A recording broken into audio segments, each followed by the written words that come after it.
nosotros en el plató de Córdoba TV, Diego Peinazo, miembro de Ecologistas en Acción en Córdoba. Diego, muy buenas tardes, bienvenido. Hola, buenas tardes. Y muchas gracias por acompañarnos. Retomamos, ¿verdad?, esta cita periódica con la conciencia ecológica, con el medio ambiente. Hablamos del río Guadalquivir y, bueno, hacemos concretamente alusión, Diego, a esa mesa del río que, aunque se constituía ya en noviembre de 2014, se reunía recientemente para pedir la firma de un convenio que fije actuaciones y delimite competencias en la lucha contra las inundaciones, así como integrar al río Guadalquivir dentro del municipio de Córdoba. Diego, comenzamos preguntándote, bueno, pues por esa presencia y ausencia de determinadas organizaciones y, bueno, ponemos, por ejemplo, pues a la plataforma por un río vivo. Sí, a nosotros nos llamó un poco bastante la atención que apareciera en prensa una plataforma o una mesa por el Guadalquivir, donde había una serie de colectivos, no sabíamos con qué criterio, sí, porque una de las cosas que tiene la Administración y la Confederación Hidrográfica de Guadalquivir, Administración, es que tiene prohibida la arbitrariedad. Entonces te llama la atención que haya distritos que estén, por ejemplo, está el distrito centro y no está el distrito sur. Entonces, o están unos grupos y no están otros. Entonces, en principio desconocíamos cuál era el criterio a la hora de elegir los interlocutores. Y lo que planteamos es que la plataforma por un río vivo, que lleva durante mucho tiempo trabajando en el tema de río Guadalquivir, queríamos estar presentes en esa mesa. Por ahora la respuesta ha sido el silencio. Lo que nos tememos es que no sé, a mí me da la impresión que toda esta mesa del río va a terminar poco más en algún anuncio de tipo electoralista y no creo que vaya a ningún sitio. De todas maneras, esperamos que la Confederación pues, se tome en serio la participación ciudadana en este tema tan importante como es el río Guadalquivir, pues, a su paso por la ciudad, e intente aglutinar mayor número de asociaciones colectivos que estamos interesados en este tema. Y es que son muchos los frentes abiertos y muchos los debates, ¿verdad?, en los que no se encuentra todavía el consenso en torno a esa adecuada gestión en el mantenimiento y preservación del río, también la convivencia entre el paraje de biodiversidad que es el río Guadalquivir dentro de la ciudad y la urbe, pues poner en valor tanto el patrimonio natural como el arquitectónico. Son muchos los asuntos, ¿verdad?, y muchas las cuestiones en las que todavía pues no llega esa dirección común, ese consenso, ¿no? Que a mí me llama la atención algunas declaraciones que se ha hecho por miembros que están en la mesa, donde el proyecto que plantea de río es un proyecto anticuado. Básicamente nosotros queremos un río como el de los años 60, es decir, el río de los años 60 es un río que no tiene nada que ver con la nueva legislación ni con la nueva visión que tiene la ciudad, y además era un río que no fue de alguna forma un río planificado, sino fue un río que venía así porque había una carga ganadera extraordinaria que dejaba donde no crecía ninguna vegetación, pero era un río además que parece que no tenía problemas. En el año 60 se produjo una inundación bastante fuerte que estuvo a punto de llevarse el campo La Verdad, de quitar el campo, de arrasar el campo La Verdad, porque llegó a destruir el Murallón. Entonces creemos que hay que integrar nuevas visiones de río, que es verdad que tiene que haber actuaciones que nos protejan de las inundaciones, pero el río también es patrimonio cultural que hay que cuidarlo, y es patrimonio biológico que también hay que cuidarlo. Entonces hay que articular esas tres patas que tiene el río. Hemos hablado aquí en diversas ocasiones de las sucesivas intervenciones en espacios como los sotos de la Albolafia. Desde la propia web de la Plataforma por un Río Vivo, pues nos hablabais de este espacio hace 5 siglos, la funcionalidad de la Alameda del Corregidor a través de esos grabados, de las fotografías que conocemos. Quizá pueda ser una fórmula muy válida, ¿no? Ese, bueno, pues echar la vista atrás e investigar acerca de cómo se mantenía, cómo se cuidaba y qué percepción existía del río Guadalquivir y, bueno, de su función en la ciudad, ¿no? Es que es muy curioso, porque cuando se plantea, queremos un río como los años 60, parece que el río de los años 60 ha sido el río que hemos tenido casi toda la vida. Y entonces, cuando se plantea que en el río haya árboles, o haya alamedas, o haya saucedas, parece que es un invento nuevo de los ecologistas que son unas personas raras y están inventando cosas. Sin embargo, tú miras los documentos históricos y te das cuenta cómo la verdad que no tiene tanta densidad de vegetación como existe ahora, pero a lo largo de la historia ha habido arboledas en el río Guadalquivir, incluso arboledas que no solo existían de forma natural, sino que se sembraron, como era la Alameda del Corregidor, que estaba entre la orilla del río y lo que hoy son y lo que era la antigua muralla de los Reyes Cristianos. Entonces, de la Casa de los Reyes Cristianos. Esa Alameda era como la zona verde que tenía la ciudad.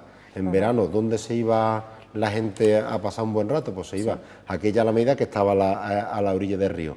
Incluso algunas veces tenía la función de un pequeño jardín donde desde las torres pues se tocaba música y la gente se recreaba allí. Entonces, incluso eso nos puede dar una orientación de las nuevas funcionalidades que pueda tener el río Guadalquivir, porque cuando tú vas al proyecto que se hace en el año 2000, el río está puesto casi más para ser visto que para ser vivido. Se busca una foto, pero no se busca momentos donde la gente, espacios donde la gente pueda tener en contacto con la naturaleza, con el agua, y es quizás uno de los grandes problemas que lo que yo he hecho en falta de acá el proyecto. Entonces, pues quizás esos cuadros, esa historia del río Guadalquivir, de cómo la gente se ha ido relacionando con él, a lo mejor nos da pistas de nueva relación entre lo que es la ciudad y el río Guadalquivir. Los árboles que, bueno, pues por ejemplo, también presentes en los sotos a lo largo de la historia, de las últimas centurias, salvo ese periodo entre finales del siglo XIX y, bueno, la década de los 60, que nos mostraba un paraje desnudo que también está sobre la mesa, ¿no? ¿Cómo se integran todos esos factores? ¿La solución es tan sumamente radical o estaríamos dando un golpe, digamos, certero a esa biodiversidad? Yo creo que hay que buscar. Primero, sabemos que cuando hay excesiva vegetación puede ser negativo para el tema, en un río que está encauzado, para el tema de la inundación. Entonces hay que mantener una determinada densidad. Eso ahí estaríamos todo el mundo de acuerdo, que haya estudio que lo haga. Luego habrá zonas donde la gente quiere tener un contacto visual con el río, es decir, la tendencia natural del río es completamente que lo cubra un soto. Si no hay una intervención, sea por ganado, sea por personas, el río estaría cubierto por vegetación y eso sería pues el transcurso lógico de lo que pudiera ocurrir. Pues tiene que haber zonas donde pueda haber eso, un contacto visual con el río, donde la vegetación pues, más baja, se opta, en vez de tener árboles, se opta por un tipo de arbusto. Pero la mayoría del río Guadalquivir debía estar cubierto por una arboleda y lo que quizás sería conveniente es que en algunas zonas pues la arboleda fuera también un sitio, no hubiera una discontinuidad entre lo que es el jardín y el río, sino que el mismo río también fuera una especie, en algunas zonas, como una especie también de parque urbano, donde la gente transite se acerca a la orilla en una alameda que cubre también lo que sería la orilla. Son distintas posibilidades. Lo que hay que planificarlo bien y sobre todo lo que hace falta, lo hemos insistido muchas veces, son labores de mantenimiento. No es tanto una cuestión de hacer obras, de gastarse una millonada en inversiones, sino en planificaciones que hay que hacerlas anualmente, de tal manera que tú mantienes ese paisaje donde hay zonas más humanizadas y donde hay zonas mucho más salvajes. Y nos seguimos encontrando con grandes enemigos también de esa protección de la biodiversidad, como bueno, los embalses que impiden el movimiento de los peces migratorios, también la contaminación del agua, la introducción de peces exóticos. A este respecto, el profesor de la Universidad de Córdoba, Carlos Fernández Delgado, tras esos 5 años de investigación en los que bueno, pues se han capturado y devuelto pues, más de 45.000 ejemplares, se mostraba desde luego en sus conclusiones tremendamente pesimista. Nos encontramos en una situación en la cual, un escenario en el que hay más especies exóticas ya que autóctonas y las previsiones desde luego no son mucho mejores, ¿no? Sí, hay un texto, en alusión a eso, hay un texto de la Edad Media donde un escritor anónimo, el libro se llama Córdoba en el siglo XV, escrito por Nieto Cumplido. Lo recomiendo a todo el mundo que lo lea porque hay una parte que se dedica al río. Y habla del pescado tan bueno que había en Córdoba. A mí me sorprendía porque cuando los peces normales que comemos, que hay en el río, bogas, barbos, normalmente tienen un valor culinario muy bajo. Sin embargo, cuando hay una investigación que habla de la pesca en Córdoba en la Edad Media, y te das cuenta que había una gran cantidad de peces de un alto valor gastronómico. Estamos hablando de la existencia de que subían lubinas, estamos hablando de que subían esturiones, que es de donde se obtiene el caviar, estamos hablando de la anguila, de la saboga, del sábalo, de una importancia de peces que era bastante rica, y además peces no solo que tiene un valor biológico, sino también tiene un valor, digamos, económico.